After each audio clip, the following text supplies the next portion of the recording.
I know you guys kind of got a skeleton crew on the defensive side of the ball a little bit right now, but is there signs that you can tell that they've been in this scheme now for about 12 months? There is, and that's one of the goals of spring is to try to identify who your best 11 are and then move those guys around accordingly. So we've got a few position switches that we're experimenting with, not sure what we're going to do with different people yet. But, through all the turmoil, so to speak, of just not having the bodies, I think Coach Klanderman has done an incredible job of being creative so that we can get good evaluations on everybody. And, we're doing a good job with the things that we did a year ago, I feel like. I think that we grasped those concepts, and now we're just trying to take the package and expand it, try to push it to different places and see what we want to keep in the fall. I know Reggie Stubblefield was a bit unique in what he could provide at his size, but do you envision having that role back in the defense once again, and is Josh Hayes duplicating that? The reason we made that move with Reggie was because he was one of our best 11. And we're going to play a lot of people, but, we want to have our best 11 people on the field as much as we can. And he was buried in a spot where there was other guys that were part of our best 11. And so he was the one that we thought had the most physical tools to be expendable, to be able to move. And right now we're trying to figure out who that guy is that can do that. Is it somebody that plays that position now? Crew Jackson, Keenan Gaskin? Is it Sean Robinson? Is it Khalid Duke? There's a lot of people that we're kind of trying out in those spots right now just to figure out who's the best fit. And what are the just first impressions of your linebacker transfer, Brandon Jennings? I know he kind of looks the part, but what's he kind of done on the field to impress you? He does look the part. Well, I'll tell you this: he's extremely physical, got extraordinarily heavy hands. He's been nicked up a little bit, so it's been tough to get a consistent evaluation on him. He'll flash on something, and then he's been, bothered with a couple of little things, nothing major. So he's missed a day here, missed a day there, and kind of been in and out. And when you're out and you're not doing those things, if you're not used to doing them, I think it's difficult sometimes to know what you're doing, know where to be. So it's sometimes hard to get a great evaluation on a guy that's playing fast because he's just trying to be right. So he's not playing as fast as he can. He's going to get so much better once he gets consistent reps.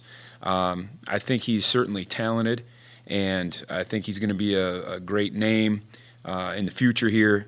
Right now I don't know if I have a great gauge of where he is completely, other than I think he's got ability.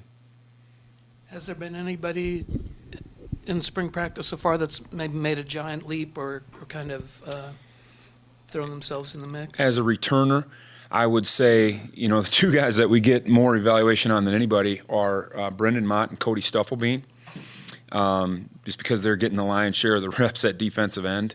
And, they're going to need to be guys, with Tyrone Tellini moving on and Spencer Trussell moving on. And, we're going to play a lot of people in those positions up front. And I think that those guys have shown us this spring that I think they can be part of that rotation. And so those guys as returners would be the ones that would jump out at me the most. I know last year, as the season went on, you talked about simplifying things and not trying to put too much on with the new defense. Do you feel like you're able to maybe now expand what you're doing a little bit? Exactly right. Yeah, philosophically, we want guys to play as fast as we can. And, my thing in the spring is a time to test drive some things. So we're looking at a few different looks. We're looking at a few different pressures, a few different things that might have some rules to them. And, we've got a few guys befuddled right now, to be honest with you, because they're moving around positions and there's a lot of new things that we're throwing at them. And what we wanted to do in spring was just test drive those things to see if they are worthy of us running them in the fall. And there's a lot of things that we've stumbled on that we're excited about. There's a few things that maybe we're not as sold on after looking at them. They all look good on the board, but now that we've seen them live bullets, it's just more about what can your players actually grasp and what can they do. Because I don't want to put things in at the expense of those guys having to be taxed mentally and play slow. So we're going to do that in the spring, and that's okay. But in the fall, we want to be able to take things in the summertime, sit down and say, we're going to keep this, we're going to throw this, and this is what we're going to go into 2022 with. And so we're throwing more at them right now than we should be, to be honest. Joe, you already mentioned the one transfer at linebacker. How are the other guys, the other new guys coming along, and can you break them down for us? Excited about Will Honus. Now he's a non-contact guy right now. I've seen plenty of evidence of his physicality on his game tape at Nebraska, but we're excited about him. We think he's going to be in the mix. He's doing some 7-on-7 things and some individual things, and just his capacity to learn is incredible. Really excited about him. Really excited about Josh Hayes. Of course, I've had background with Josh, and I knew what kind of competitor he was, and he's going to be very much in the mix. Excited about Kobe Savage. He's another guy that has exceeded expectations and will very much be in the mix. I think, Sean Robinson we're extremely excited about. He's another one that's been nicked up a little bit, but in the limited time that we've seen him, he flashes like crazy as just a super athlete that also incredibly intelligent, and you can tell he's played a lot of football, physical. So I think we've hit on everybody that we brought in, and I think you'll see all those guys on the field next year. As a defensive coordinator, when you're down so many guys on the defensive line, what do you do during practice each day to get something out of that group? Well, if you were to cut the question off as what do you do in practice every day, I'd say I stand like this sometimes.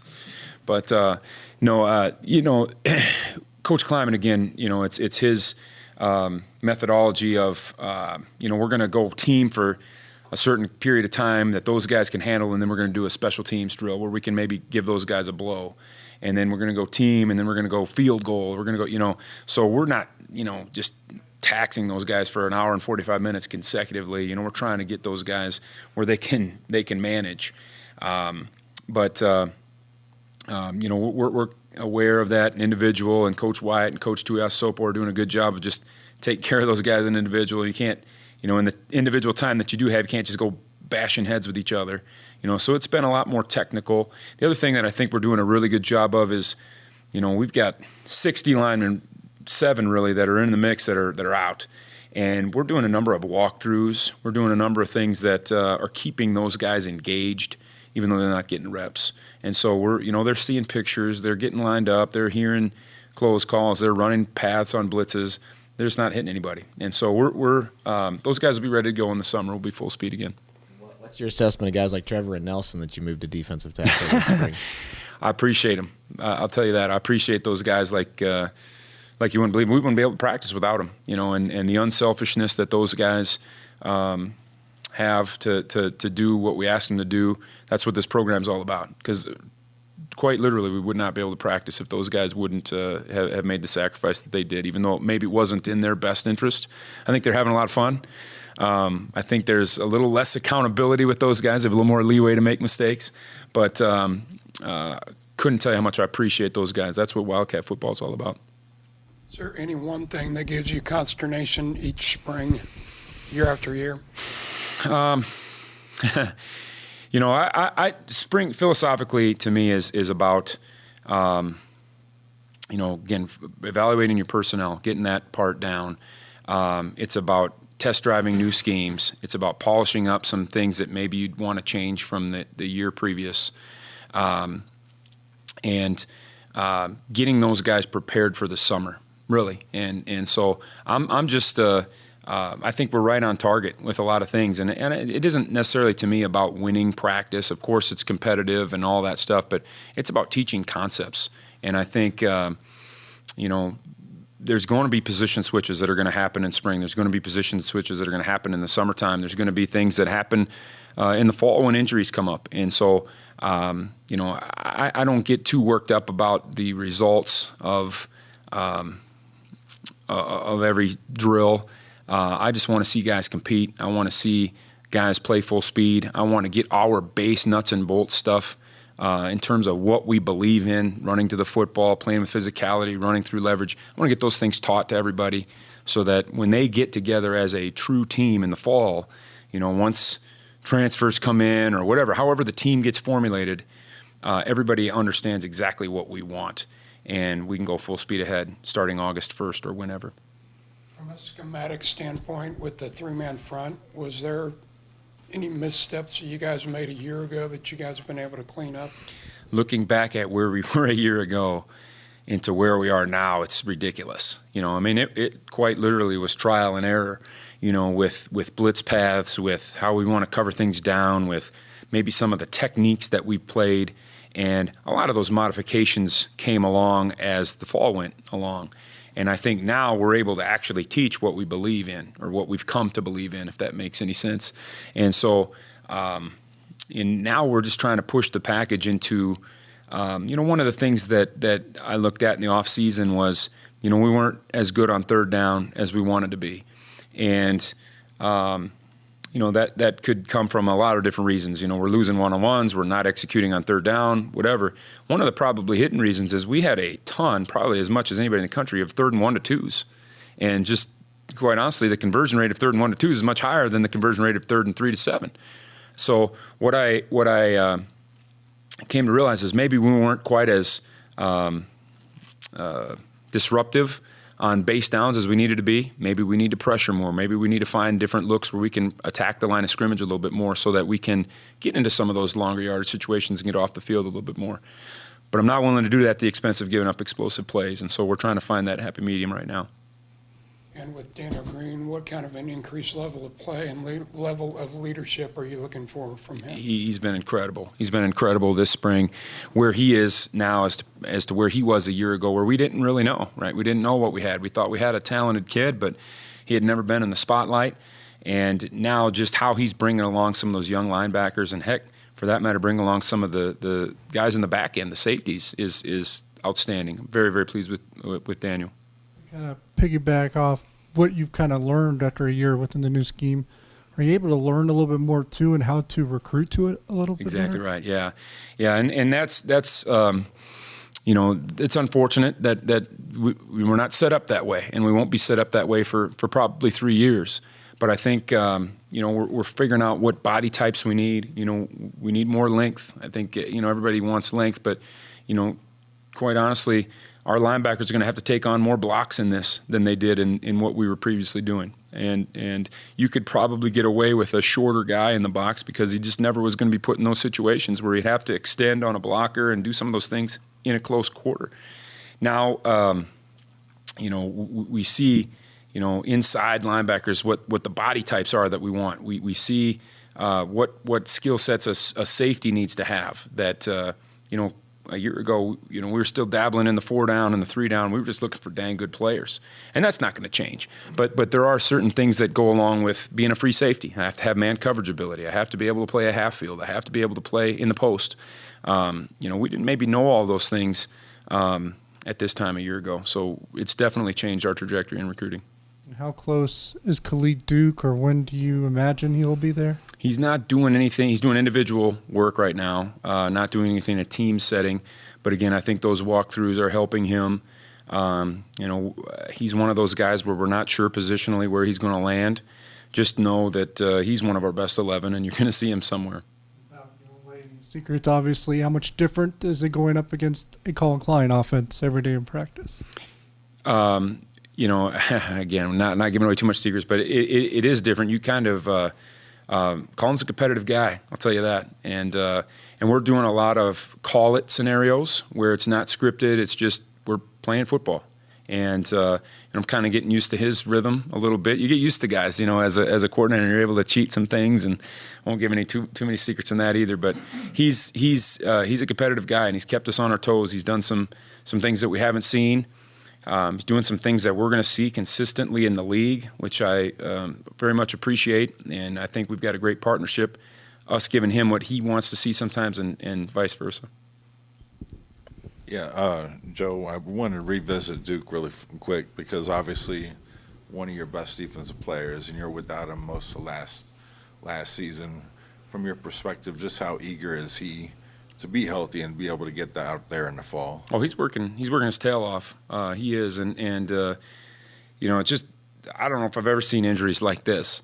I look over and we call it the pit, where we put all our injured guys during practice, and that just the amount of snaps that's sitting over there in the pit is just incredible. When Eli Huggins is over there, and Khalid Duke, and Felix Anadike, and Nate Matlack, and Sincere Mason, and Nick Allen.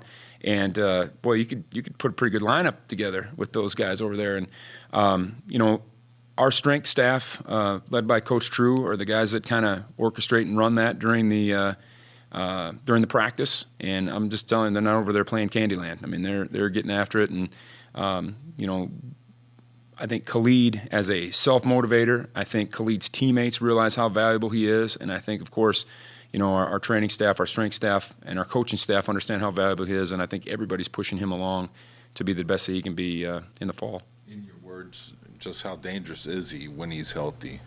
He's incredible. I think he's just got really good natural feel.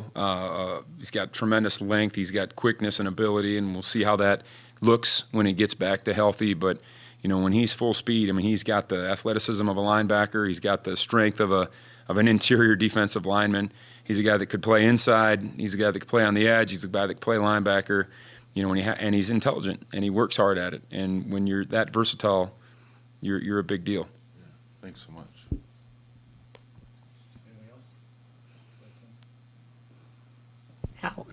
How difficult has it been to replace guys like Russ and Jerron and in that safety group? You know, the extremely difficult. You know, and I can't commend Sincere Mason enough, T.J. Smith, and the guys that have come in. You know, Josh Hayes has got incredible leadership ability. I think Kobe Savage has leadership ability, but more than the on the field play, it's the leadership that those guys provided and the spark that those guys provided. And just, you know, those guys have been in and out of the weight room down here as they're in their off season, you know, getting ready for their next step. And just watching those guys go about their business now even is incredible, just how businesslike and how professional they are in what they do. And so it's a work in progress, to be sure. And that's, you know, going back to what we talked about previously, I think Daniel Green's helping us a lot in the leadership aspect, and it'll be it's a challenge when we got so many of those older guys that have played a lot of football not participating, you know, to see who's going to step up. But that is the hurdle that we're trying to overcome right now, is who are going to be the vocal leaders on this unit, and that's what we'll miss with those three guys that you mentioned. Are there any younger guys that maybe haven't gotten a chance to play that have kind of shown that they're fighting for a spot in that top 11? Yeah, I think Omar Daniels is a guy that's flashed consistently. I think Crew Jackson's a guy that's flashing consistently. I think Max Marsh is a guy that's flashing consistently. And Max is a guy that was a scout team quarterback a year ago that we've dabbled with at safety, and I think he's doing a tremendous job. And Marvin Martin is a guy that's flashed. There's a lot of good young talent here. The question is how reliable can they be in the heat? And so we're just trying to put those guys in stressful situations, and we're doing that on a daily basis, and they're responding as of now. With that said, kind of going with that, with some of those veteran guys on the front out, how has that been then for Tui and for Elalio and those kind of guys?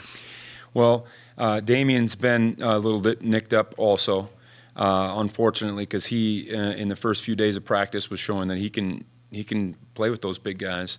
So it's a two-man rotation in there at nose, and that's not a fun time. That's you're just getting the triple teamed and double teamed and slobber knocker after slobber knocker, and I really appreciate Titus Tuiasosopo, and I really appreciate Trevor Stang for taking that every day. And those guys are getting better because of it. And it's not necessarily fair, the amount of reps that they're having to take, but at the end of the day, it's going to make them better players. What's made Crew make that leap? Is there anything specific or a couple of specifics? Crew, confidence. For a younger player, it's all about confidence. Crew's got all the ability in the world. He's 6'4". He can run like crazy. He's not probably as heavy as we would like him to be right now, but he's intelligent. He works at it. He just sometimes he isn't quite sure, and there are times when he just decides he's going to go, and when he goes, he's as impressive to watch as anybody we have on defense. And there's other times where he just has a little bit of uncertainty, I guess is maybe the best word. And, we're trying to work that out of him, to trust his instincts a little bit more, because his instincts are good. But when we go live, and we've done that a couple of times in the spring where we're, live bullets and tackling and whatever, he's always going to make a play or two that's going to make you say, ooh, this guy's pretty dang good.